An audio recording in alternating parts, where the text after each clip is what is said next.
everybody, welcome back to the Zekko Football channel. I missed you. Manchester United are set to make André Onana their new number one. But does he improve them? Yes. Yes, he does. Today we're answering how he improves them. If you are new, please make sure you subscribe to the channel, you like the video, and you turn on notifications. But now, let's discuss how André Onana improves Manchester United.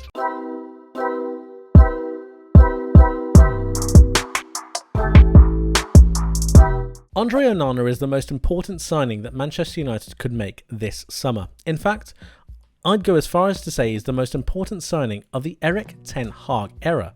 And that's saying something. But bear with me. When we think about the way that Erik ten Hag wants to play football, we think of progressive passing, we think of transitioning through the lines, we think of going from defence to attack, from being press resistant to pressing themselves. And all of this starts with a goalkeeper. But unfortunately for Erik ten Hag and Manchester United last season, David de Gea was unable to progress the ball the way that they wanted. And in the end, Erik ten Hag needed to compromise his philosophy to get Manchester United playing some kind of football. But now, with the thought of Onana coming into the side, I believe he transforms them into something far more progressive. And he does this through two ways, through his distribution and through his sweeping. Let's start with distribution. Right, this is a scenario that Manchester United and David de Gea found themselves in more often than not. De Gea has the ball and he's being pressed by opposition players. De Gea does not have the ability nor the confidence to find one of his teammates, and instead either kicks the ball out to touch or kicks it so long that it hits an opposition centre-back. Either way, Manchester United go from being in possession and quite comfortable to being out of possession and needing to reset in a more negative formation. However, with Onana in the side, I think something different happens. This is a general map of the passes that Onana plays over and over and over again over the last year. And as you can see, he's pretty good. Generally, these are the passes that he plays, and he's very, very press resistant. This means that the pressing that comes from these different scenarios would be able to be bypassed to his teammates. Generally, he would alleviate so much pressure from this scenario that allows Manchester United to then transition into a more attacking phase of play. He's an extremely confident player that would ooze confidence throughout this United side.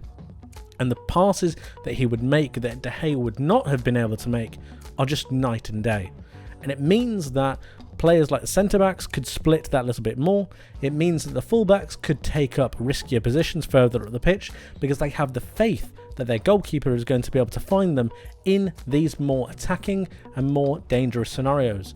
It also means that the full-backs and the defensive players wouldn't need to compensate for the lack of distribution that David de Gea had.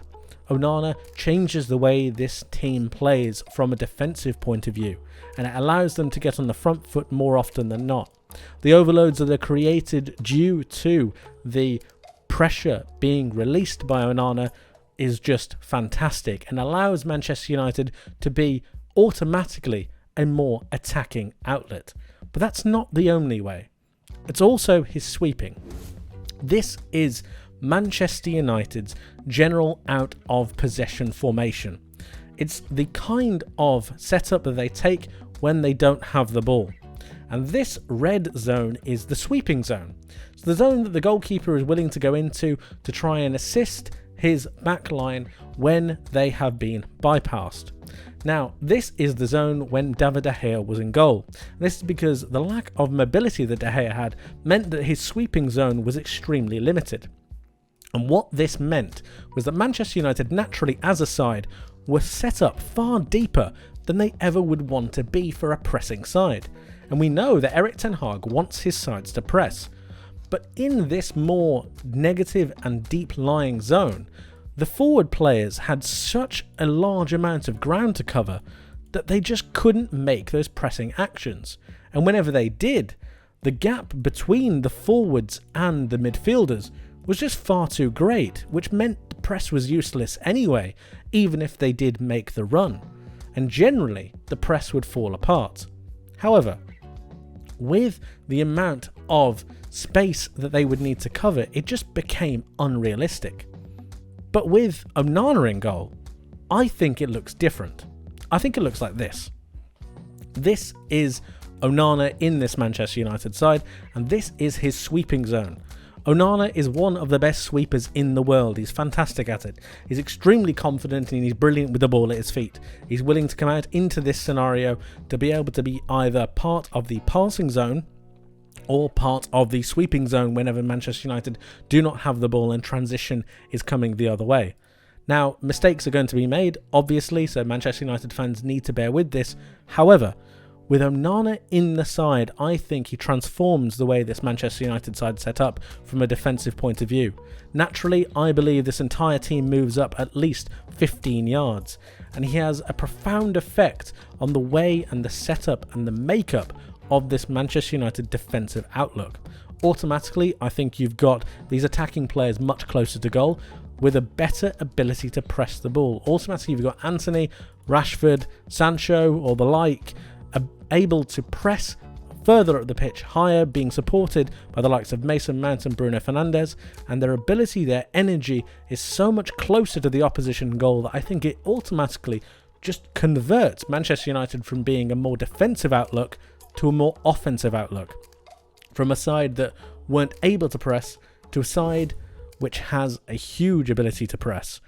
The pressing action and the actual just length of the pressing run that they would need to make is so much smaller that it means that United would transform themselves into a more pressing side, and that's all through the sweeping position that Onana would take up. The distance between the players would be so much better. Support is able to be given from the likes of the fullbacks, the central defensive midfielder, and automatically Manchester United turn themselves into a more positive, offensive, pressing outlook. And of course, the higher up the pitch you're able to press, the more compact you're able to make it, which means that the two centre backs can move up closer to the halfway line, making sure that it's difficult for the opposition to play through the lines.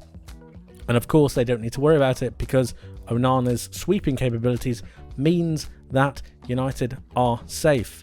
It automatically makes Manchester United a far, far more dangerous outlook. And André Onana is the key to this transformation. Let me know how you feel about André Onana moving to Manchester United and the impact that you believe he will have on this side. Let me know your thoughts. Thank you ever so much for watching. Please make sure you subscribe to the channel if you're new, you like the video, and all of that good stuff. I will see you guys in the next one. But until then, take care.